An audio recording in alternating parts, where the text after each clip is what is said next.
Commander, all hell's broken loose. Nod's launched preemptive strikes in every major blue zone across the board. Most of our troops are pinned down.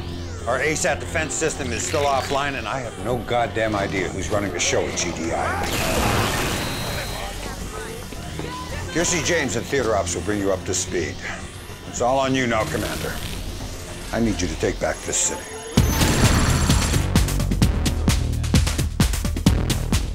Real-time strategy is one of those genres that's enjoyed a rich history in computer gaming, and perhaps no RTS series has a richer history than Command & Conquer. It's been 12 years and close to a dozen games and expansions since the original CNC, yet the series is showing no sign of jumping any sharks. The newest addition to EA's sci-fi extravaganza is Command & Conquer 3: Tiberium Wars, and it compares well to any of its forebears. Move in on them. Squad ready. Keep your eyes open. Combat zone. Track your targets. What would a Command & Conquer game be without an epic storyline of sci-fi heroes, treacherous villains, alien invasion, and world domination? Don't answer that. Instead, gaze and be amazed at the return of full-motion video. That's right, you thought it died in the 90s, but CNC 3 features the star-powered mugs of Billy D. Williams, Tricia Helfer. Now, despite rumors of Kane's death, the Brotherhood remains stronger than ever. Our commitment to Tiberium undying. And with your help, we will continue to spread the gospel of the great green crystal. Josh Holloway. Now make sure you knock out the communications first so they can't call for backup. Then go stealth and do that nasty thing you do. Wish I could tell you what Kane's got planned, but then I'd have to kill you. And of course, Joe Kukin, reprising his role as the infamous Kane. I have seen that GDI is vulnerable, bloated by arrogance and complacency. Now is the time to strike. While they congratulate themselves on Tiberium advancements Nod made decades ago, we will expose their weaknesses for all the world to see. All of these actors and more are laying on the cheese for your viewing pleasure. And while sometimes it gets a little thick, most of the time the FMV is so bad, it's good. Are up in the Philadelphia at that damn energy summit, and I'm God sorry knows... to interrupt, General. I've just been informed. There's been an attack on Goddard Space Center in Maryland. We should be receiving visual data any second. Good Lord. You realize what they've done? Tiberium Wars takes place in 2047, about 16 years from the time the last CNC left off. Since then, the world has been divided into 3 areas. Blue zones are clear of the toxic substance known as tiberium and are protected by the Global Defense Initiative, or GDI. Yellow zones are partially infested with the stuff and controlled largely by the evil Brotherhood of Nod. Red zones are completely covered in tiberium and are totally unlivable. At the outset, GDI's headquarters, the space station Philadelphia, is suddenly struck by a Nod nuke, hurling the world into the Third Tiberium War. Eventually, GDI recovers from the blow, nearly bringing Nod to its knees, only to be interrupted by the arrival of an alien race known as the Skrin.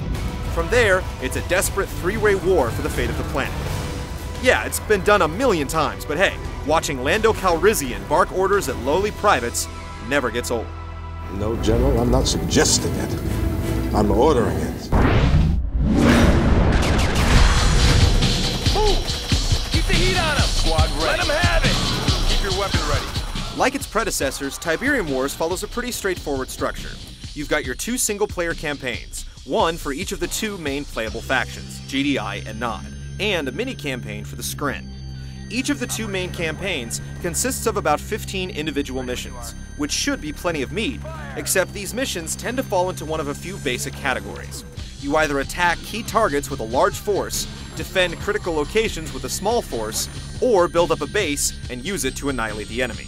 There are some clever attempts to change it up, but compared to some other RTS games, the missions are pretty standard. But let's be honest, RTS is less about what you do in mission than how you do it. And CNC 3 provides excellent balance and scads of entertainment across the board. All 3 factions have their own playstyles, units, and unique special abilities. GDI, for example, focuses on slower, stronger units like the Mammoth tank, while Nod features a lot of quickly prodded fodder designed for wave attacks. The Skrin, for their part, emphasize high-tech weapon systems, such as this Annihilator tripod. All sides require combined arms to be successful, as every unit has another unit that it's weak against. Infantry gets squished by tanks, tanks get perforated by air units, and air units suddenly find gravity when confronted with SAMs.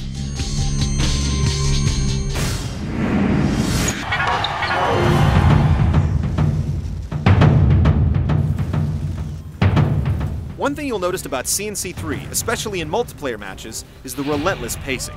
Micromanagement is minimized in this design as Tiberium Wars rewards those with quick reflexes and dexterous hotkey skills.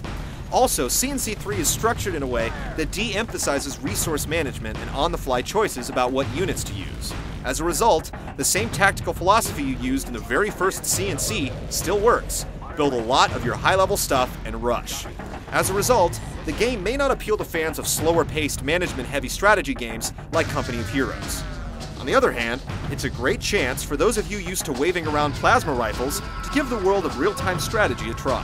Attack is a go. Commencing attack. Tiberium Wars comes with a built-in online matching service that, theoretically, should make it easy to find and play multiplayer games. Unfortunately, it's plagued by technical issues. This is a real shame, since multiplayer CNC is an incredibly satisfying total package when it works. To highlight its focus on multiplayer, EA has included the ability to record, rebroadcast, and even commentate on these matches, which, let's face it, is asking a lot from players. Is anyone really dying to hear a 16-year-old do his best Chris Berman impression over a GDI tank rush? Here's forces ready. ABC, what's the plan? Closing in.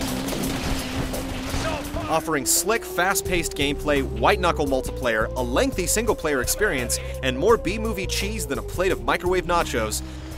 I hope you're as good as they say you are, Commander. 'Cause we're throwing you right in the frying pan. Check it out. There's a lot to like about Command & Conquer 3. We're not so sure the full-motion video is a great idea, and the multiplayer matchmaking will hopefully be patched soon. But overall, Tiberium Wars is an excellent choice for both vets and rookies of the genre. Nice work, Commander. The radar is back online. Just in the nick of time, too. I'm seeing massive troop movements coming from the west. I'm sending you the coordinates.